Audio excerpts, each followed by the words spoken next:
Good news for those businesses who haven't been able to serve food and continue operations, but not many changes for folks over at Second Chance Beer Company who've invested a lot of money in offering food. And I feel so bad for businesses who are doing everything possible just to stay above water. Alexandra Duffy grabbing a pint of beer and, as required, some food at Second Chance Beer Company. I love being able to come here and give them the service that they deserve and the business that they deserve. Helping keep small businesses alive after a chaotic year. Virginia Morrison, the co-owner at Second Chance, doing everything she can to keep her doors open. In 2019, our food costs were $14,000 for the year. This last year in 2020, they were over almost $50,000. It's just been kind of a roller coaster. Like one day to the next, you don't know what's going on.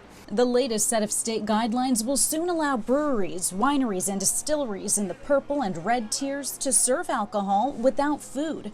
But outdoor reservations are required. Guests can only stay 90 minutes and alcohol consumption must end by 8 p.m.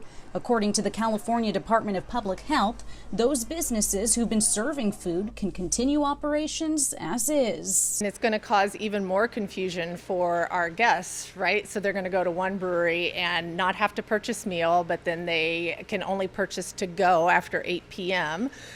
But there they have a 90 minutes. But then if they come here, because I think we would have to continue to force our guests to purchase food because we need to be able to have the revenue, from 8 to 10 o'clock and not have all those additional restrictions. Still, she says overall, the new guidance is a win. Having the option not to purchase food is just normal. I want to get back to normal.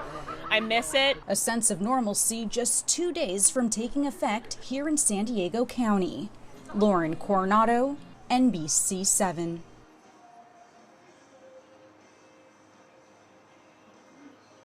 An exciting night for students and their families. Of course, a lot of new safety protocols in place, and the game started with a touching tribute to honor one of the team's beloved coaches.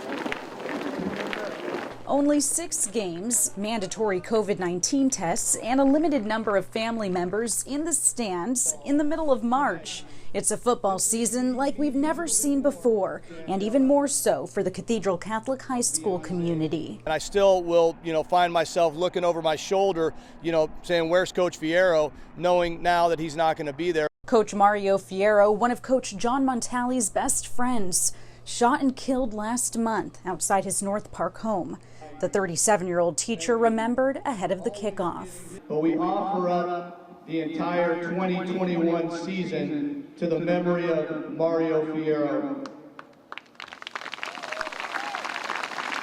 Coaches wearing a white belt in his honor. This is actually the belt that he wore that I got from his fiancée.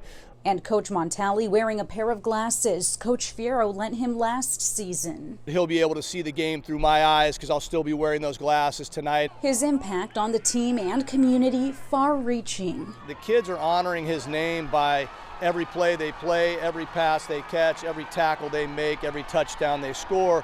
It is all in his name. Physically distanced families in the stands feeling a heightened sense of unity. Even though we were all separated because social distancing because of the pandemic, it's like Fierro brought them back together somehow. And it's amazing. It's heartbreaking, but his legacy will live on through the way that these young people choose to live their lives. But it means a lot to the whole community, not just ours, but everybody's, to be able to get out and play some high school football again. We miss the Friday night lights. A sign of brighter days ahead. Lauren Coronado, NBC7.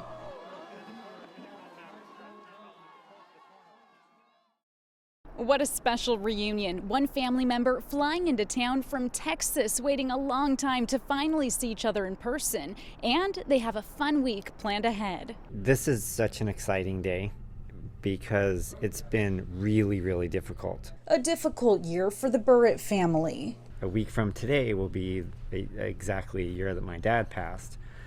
And so it's been a rough year. Rick Burritt and Marianne Dersch say they moved their mother, Barbara Joan Burritt, from Bakersfield to Merrill Gardens at Bankers Hill about 5 months ago. It was kind of at the height of of COVID and kind of also the height of the fear. Not knowing when they'd be able to reunite as a family again. We FaceTime every day. Thank heavens for computers. But nothing beats this. I can touch them. Rick, who lives here locally, and his mom taking their first trip outside Merrill Gardens to pick up Marianne from the airport, arriving in town from Texas just in time for the CDC to loosen visitation restrictions at congregate living facilities. Families can now schedule visits inside residents' rooms after temperature checks and health screenings if residents are fully vaccinated, like Barbara. We've got baseball games to look forward to and restaurants. But for tonight, it's dinner as a family with Barbara's 2 grandkids, too. It's been about a year, isn't it? Do you have enough energy to stay up tonight for all the fun? Do I have enough energy to what? To stay up for the fun tonight. Absolutely. Sure. I can sleep all day tomorrow. And getting ready for a long week of exploring a city Barbara's only seen from the rooftop of Merrill Gardens. It's beautiful. Lauren Coronado, NBC7.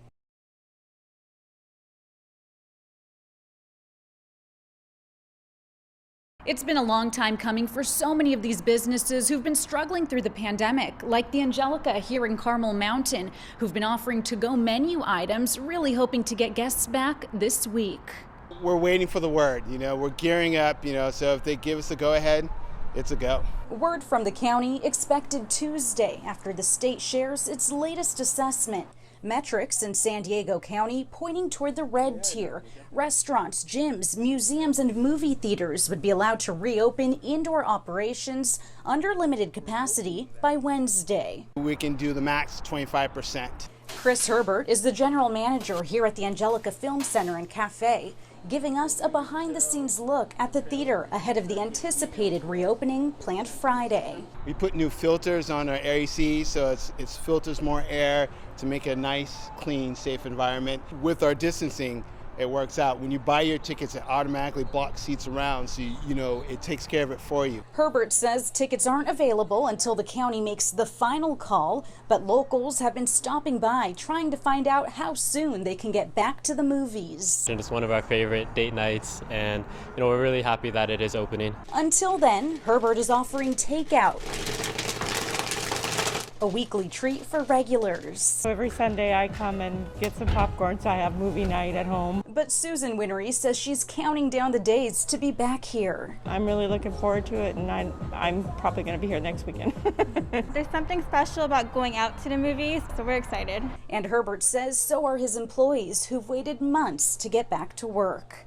Reporting in Carmel Mountain, Lauren Coronado, NBC7.